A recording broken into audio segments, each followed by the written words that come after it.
அனைத்து தமிழ் மக்களுக்கும் கணேஷின் பணிவான வணக்கம். வாங்க ஃப்ரெண்ட்ஸ், மார்க்கெட் பற்றி டிஸ்கஸ் பண்ணலாம். இன்றைக்கி வீக்கெண்ட் ஃப்ரைடே எப்படி க்ளோஸ் ஆக போகுது அப்படின்னா, பேங்க் நிஃப்டி ஒரு 175 பாயிண்ட்ஸ் ஒரு பாசிட்டிவில் போயிட்டுருக்கு. நிஃப்டி ஒரு 8 பாயிண்ட்டு, சென்செக்ஸ் ஒரு 3 பாயிண்ட்டு, ஃபின் நிஃப்டி ஒரு 55, நிஃப்டி மிட் கேப் ஒரு 13.5 பாயிண்ட்டு.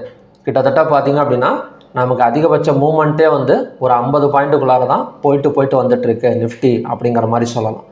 எஸ்டர்டே நம்ம எந்த மாதிரி பார்த்துருந்தோம் அப்படின்னா, 1 hour கேண்டிலில் ஒரு டபுள் டாப் ரெசிஸ்டன்ஸ் எடுத்திருக்கு. ஸோ ஒரு குறிப்பிட்ட லெவலை பிரேக் அவுட் பண்ணால் மட்டும்தான் ஒரு பை சைடு போகிறதுக்கு சான்சஸ் இருக்குது அப்படிங்கிற மாதிரி பார்த்துருந்தோம். ஸோ டபுள் டாப் ரெசிஸ்டன்ஸ் எடுத்திருந்தது. இன்றைக்கி பார்த்திங்க அப்படின்னா அந்த இடத்துல ஒரு ட்ரிபிள் டாப் ரெசிஸ்டன்ஸ் எடுத்துகிட்டு நமக்கு கீழே வந்திருக்க வேண்டியது, பட் பெரிய அளவில் கீழே வரல, ஒரு சைட்வேஸில் தான் போயிட்டுருக்கு அப்படிங்கிற மாதிரி சொல்லலாம். ஓகேங்களா? சரிங்க, மண்டே எப்படி இருக்கும்? ஸோ மண்டேவோட சப்போர்ட் அண்ட் ரெசிஸ்டன்ஸ் என்னவா இருக்குன்னு பார்க்கறதுக்கு முன்னாடி நாம் ஒரு சில நியூஸ் அண்ட் டேட்டாஸை பார்த்துட்டு இதை பற்றி நம்ம டிஸ்கஸ் பண்ணலாம். அதில் ஃபஸ்ட்டு இந்த ஜேபி மார்கன் தொடர்பான 2 கம்பெனியை செபி பேன் பண்ணியிருக்காங்க. ஸோ எஸ்டர்டே வீடியோவிலே இதை பற்றி நம்ம பார்த்தது தான். என்ன அப்படின்னா, சிஏஎஸ் க்ளோசிங் ஆக்ஷன் செஷனில் தேவையில்லாமல் ஆர்டர்ஸை போட்டு குழப்பி கேன்சல் பண்ணி, ஸோ அந்த இடத்துல ஒரு மேனிப்புலேஷன் நடந்திருக்கு அப்படின்னு சொல்லிட்டு 2 கம்பெனியை, அதாவது காப்டல் மேரிட்டிஸ், மேன்சி புரோக்கிங் அப்படிங்கிற 2 கம்பெனி மேலே செபி ஒரு நடவடிக்கை எடுத்திருக்காங்க. என்ன நடவடிக்கை எடுத்திருக்காங்க அப்படின்னா, இதில் அவங்களுக்கு 3.7 கோடி ரூபாய் லாபம் நடந்திருக்கு. இந்த மேனிப்புலேஷன் இவங்க பண்ணியிருக்கறதுனால 3.7 கோடி ரூபா அந்த கம்பெனிக்கு லாபம் போயிருக்கு. ஸோ அதை திருப்பி கட்டணும். அந்த 3.7 கோடி ரூபா திருப்பி நீங்கள் செலுத்தணும் செபிக்கு. அப்போ தான் நாங்கள் மறுபடியும் உங்களை ட்ரேட் பண்ண அலோவ் பண்ணுவோம் அப்படிங்கிற மாதிரி செபி சொல்லியிருக்கிறாங்க. ஓகேங்களா? ஸோ என்னை பொறுத்த வரைக்கும் பார்த்திங்க அப்படின்னா, இந்த கம்பெனியை கேன்சல் பண்ணிடணும். ஏன்னா அவங்க ஒரு தப்பு பண்ணிட்டாங்க.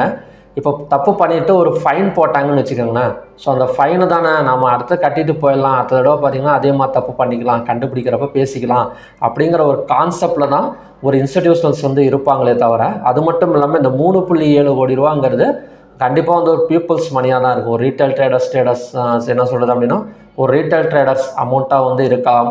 அதுக்கப்புறம் பார்த்திங்கன்னா ஒரு ஹெச்என்ஐ அமௌண்ட்டாக இருக்கலாம், இல்லை ஒரு இன்ஸ்டிடியூஷன்ஸ் அமௌண்ட்டாக இருக்கலாம். ஆனால் அந்த அமௌண்ட்டை தான் அவங்க 3.74 crores மேனிப்புலேஷன் பண்ணியிருக்காங்க. ஸோ இதை செபி ஃபைன் போட்டு இந்த 3.74 crores வாங்கிக்கிறாங்க. ஓகேங்களா?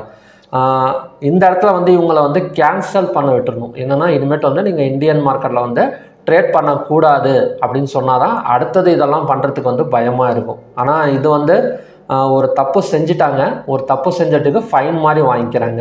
இது என்ன நடக்கும் அப்படின்னா, சரி மறுபடியும் ஒரு தப்பு பண்ணலாம், மாட்டிக்கிட்டால் ஒரு ஃபைன் கொடுத்துக்கலாம் அப்படிங்கிற ஒரு கான்செப்டில் தான் இன்ஸ்டிடியூஷன்ஸ் இருப்பாங்க.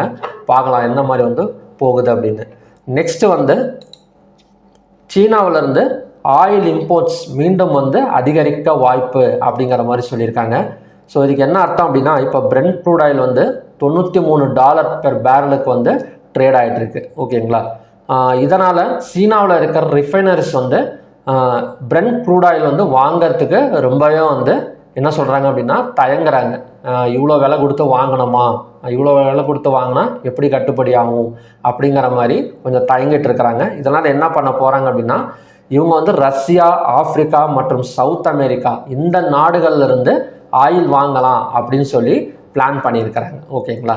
ஸோ ரஷ்யா கிட்டையும், ஆஃப்ரிக்கா கிட்டையும், சவுத் அமெரிக்கா கிட்டையும் ஆல்ரெடி ரஷ்யா கிட்ட சீனா வாங்கிட்டு தான் இருக்காங்க. இன்னும் கொஞ்சம் அதிகமாக வாங்கலாம் அப்படின்னு சொல்லிட்டு பிளான் பண்ணியிருக்காங்க. ஸோ இந்த மாதிரி இந்த நாடுகள்லேருந்து மறுபடியும் வாங்குறப்ப என்ன ஆகும் அப்படின்னா, க்ரூட் ஆயிலோட சப்ளை கொஞ்சம் என்ன சொல்கிறது அப்படின்னா உடையறதுக்கு சான்சஸ் இருக்குது. ஓகேங்களா? இப்போ சைனாவில் இம்போர்ட்ஸ் அதிகமாக ஆகும். ஸோ குளோபல் ஆயில் கொஞ்சம் டிமாண்ட் ஆகும். க்ரூட் ஆயில் ப்ரைஸுக்கு ஒரு புல்லிஷ் ப்ரெஷர் கொடுக்கறதுக்கு சான்சஸ் இருக்குது அப்படிங்கிறது தான் இந்த நியூஸ் நமக்கு சொல்லிகிட்டு இருக்கு. அது மட்டும் இல்லாமல் இந்த ஆயில் ஸ்டாக் பைல் அப்படிங்கிற ஒரு வேர்டை நிறைய பேருக்கு புரியாது.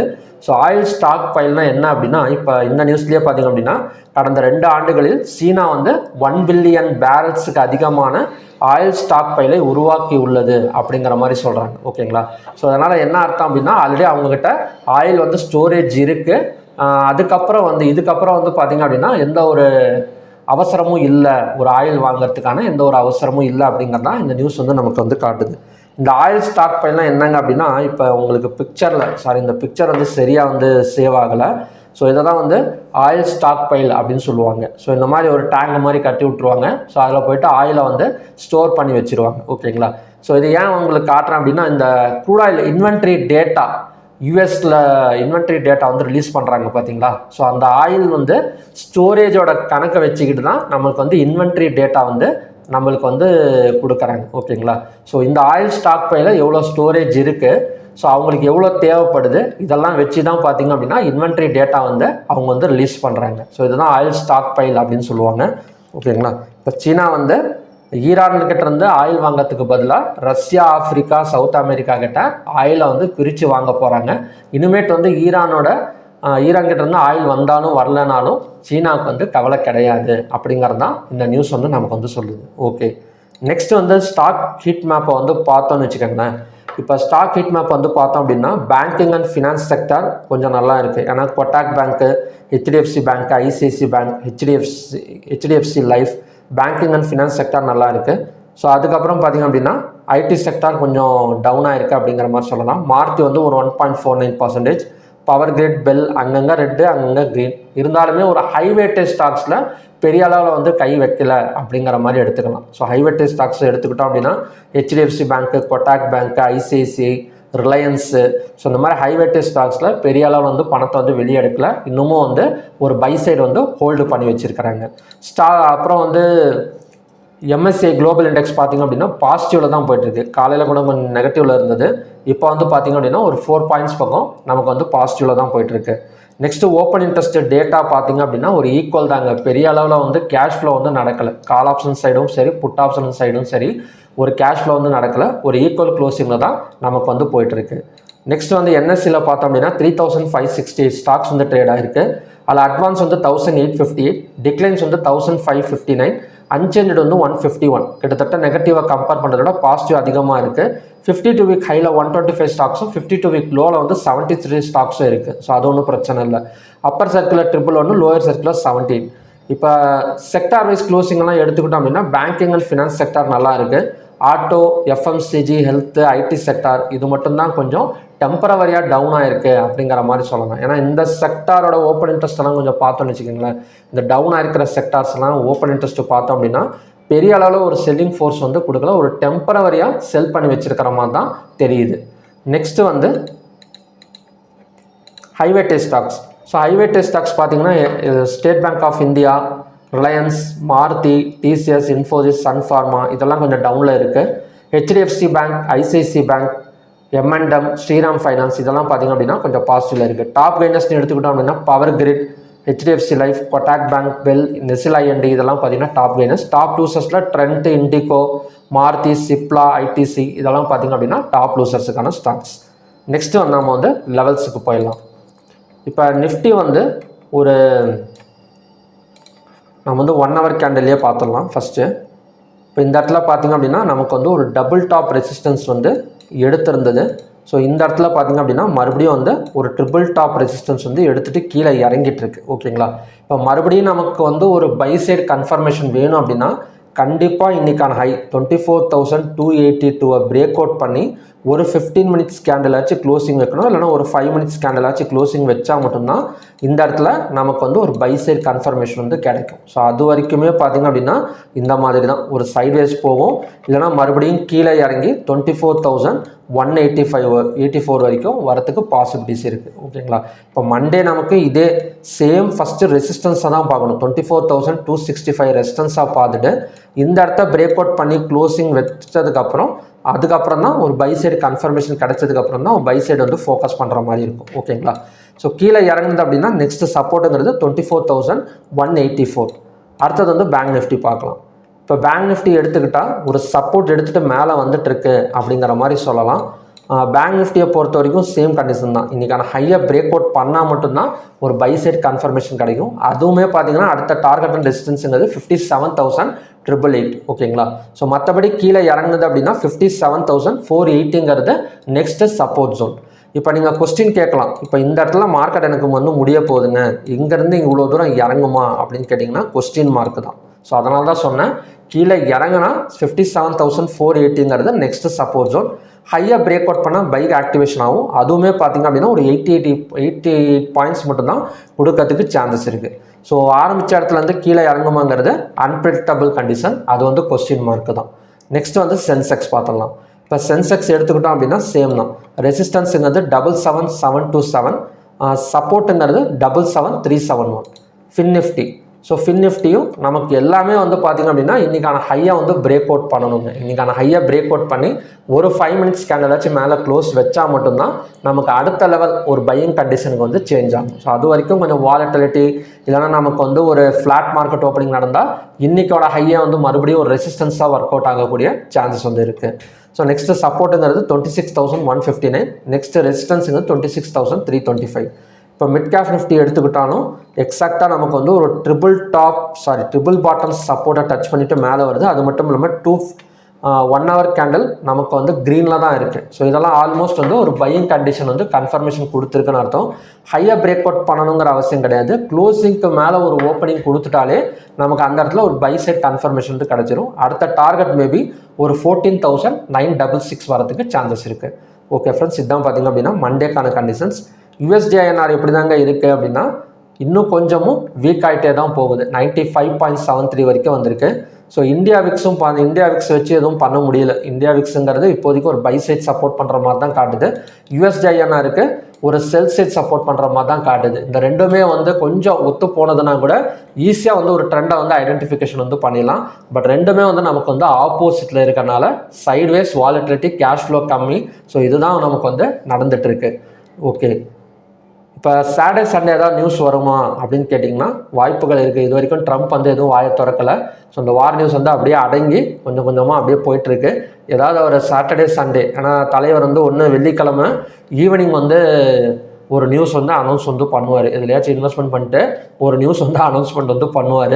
ஸோ அதுக்கப்புறம் தான் நமக்கோட மார்க்கெட் வந்து கண்டிஷன் தெரியும். அப்படி இல்லையா ஞாயிற்றுக்கிழமை காலையில் ஏதாவது வந்து ஒரு நியூஸ் வந்து அனௌன்ஸ்மெண்ட் வந்து பண்ணுவார். கண்டிப்பாக அந்த நியூஸ் எல்லாம் கொஞ்சம் கலெக்ட் பண்ணி ஞாயிற்றுக்கிழமை சண்டே மார்னிங் ஒரு வீடியோவும் நான் வந்து அப்லோட் பண்ணுறேன். ஸோ அதுவுமே வாட்ச் பண்ணுங்கள். அது மட்டும் இல்லாமல் அந்த வீடியோவில் கம்மிங் வீக்குக்கான ஒரு weekly support and resistance pattern discussion எல்லாம் நாம் அதில் வந்து பார்க்கலாம். ஓகேங்களா? ஸோ மறக்காமல் வாட்ச் பண்ணுங்கள்.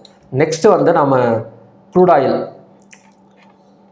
இப்போ க்ரூட் ஆயில் எடுத்துக்கிட்டால் 8,276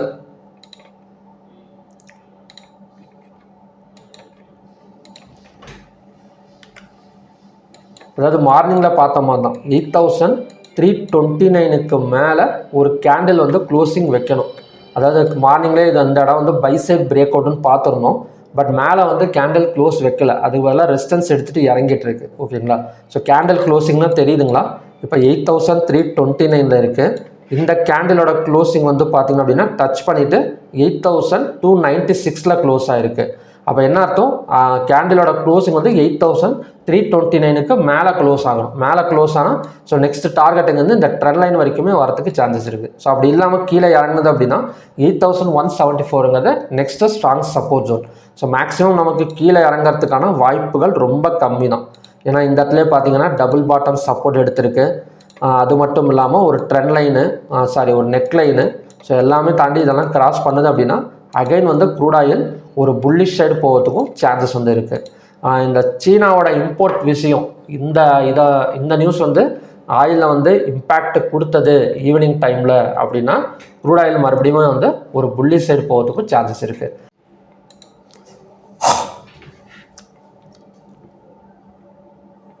நெக்ஸ்ட் வந்து நேச்சுரல் கேஸ் பார்க்கலாம். இப்போ நேச்சுரல் கேஸ் பார்த்தோம் அப்படின்னா மார்னிங்கில் பார்த்தது தான் 260.1 பிரேக் அவுட் பண்ணால் மட்டும்தான் நமக்கு வந்து இந்த இடத்துல செல் சைடு கன்ஃபர்மேஷன் கிடைக்கும். இல்லைனா 261.5க்கு மேலே ஓப்பனிங் கொடுத்தா கண்டினியூஸாக மேலே வரதுக்கு சான்சஸ் இருக்குது அப்படிங்கிற மாதிரி பார்த்துருந்தோம். ஸோ இதோட நெக்ஸ்ட்டு ரெசிஸ்டன்ஸுங்கிறது 270.4. ஓகேங்களா? ஸோ இந்த இடம் வந்ததுக்கப்புறம் 215 minutes candle red colour candle form ஆனால் அந்த இடத்துல வந்து ஒரு செல் சைடு கன்ஃபர்மேஷன் வந்து நமக்கு வந்து கிடைக்கும். நெக்ஸ்ட்டு வந்து கோல்டு பார்க்கலாம். இப்போ கோல்டெல்லாம் நமக்கு தொடர்ந்து மேலே தாங்க வந்துட்டுருக்கு. கிட்டத்தட்ட 4,571லேருந்து 4,585 வரைக்கும் வந்திருக்கு. சில்வரும் பார்த்திங்க அப்படின்னா நமக்கு மேலே தான் வந்துட்டுருக்கு. இப்போ கோல்டெல்லாம் எடுத்துக்கிட்டோன்னா மார்னிங்லேயே நம்ம ரெசிஸ்டன்ஸ் வேணாம் அப்படின்னு சொல்லி தான் பார்த்துருந்தோம் ஓகேங்களா. ஏன்னா நல்லா மேலே போயிட்டு இருக்கிற இடத்துல போயிட்டு தேவையில்லாமல் நம்ம வந்து ரெசிஸ்டன்ஸ் வந்து ட்ரா பண்ணக்கூடாது. ஸோ நெக்ஸ்ட்டு சப்போர்ட்டுங்கிறது இன்றைக்கான லோ கூட நம்ம வந்து எடுத்துக்கலாம். ஸோ இன்றைக்கான லோ வந்து நெக்ஸ்ட்டு சப்போர்ட்டாக வந்து மார்க் பண்ணிக்கோங்க 1,59,603. அதே மாதிரி சில்வருக்கும் அதே மாதிரி தான் இன்றைக்கான லோவை நீங்கள் நெக்ஸ்ட்டு சப்போர்ட்டாக வந்து தாராளமாக வந்து எடுத்துக்கலாம் 2,44,308. அடுத்தது வந்து காப்பர். ஸோ காப்பர் நமக்கு வந்து பிரேக் அவுட் ஆகிருக்கு. இப்போ காலையில் வந்து ஒரு பைசைட் பிரேக் அவுட் பாயிண்ட் அப்படின்னு சொல்லி ஒன்று பார்த்துருந்தோம். 1,377 பிரேக் அவுட் பண்ணிட்டு மேலே க்ளோசிங் வச்சுருக்கு. க்ளோசிங் வச்சு அங்கேருந்து பார்த்தீங்க அப்படின்னா ஒரு 8 பாயிண்ட்ஸ் பக்கம் மேலே வந்துட்டுருக்கு. ஸோ இதோட நெக்ஸ்ட் டார்கெட் அண்ட் ரெசிஸ்டன்ஸ் பார்த்தோம் அப்படின்னா 1,396 வரைக்கும் பாசிபிலிட்டிஸ் வந்து இருக்குது. ஓகே. ஸோ ஓகே ஃப்ரெண்ட்ஸ், இதுதான் பார்த்தீங்க அப்படின்னா எம்செக்ஸுக்கான ஈவினிங் கண்டிஷன்ஸ். பார்க்கலாம். நிஃப்டி வந்து மண்டே மறுபடியும் வந்து ஒரு ஃப்ளாட் மார்க்கெட் ஓப்பனிங்க்கு பாசிபிலிட்டிஸ் வந்து இருக்குது ஓகேங்களா. ஏன்னா நடுவில் இப்போதைக்கு வந்து மாட்டிகிட்ருக்கு நிஃப்டி. ஏதாவது ஒரு பெரிய புஷ் பண்ணணும், ஒரு நியூஸ் வந்து ஏதாவது பெரிய அளவில் புஷ் பண்ணால் மட்டும்தான் ஏதாவது ஒரு பக்கம் வந்து பிரேக் அவுட் வந்து நடக்கும் ஓகேங்களா. ஸோ ஓகே ஃப்ரெண்ட்ஸ் மறுபடியுமே பார்த்தீங்க அப்படின்னா இன்னொரு நல்ல ப்ரெடிக்ஷன் வீடியோட நான் வந்து உங்களை மீட் பண்ணுறேன். Thank you very much.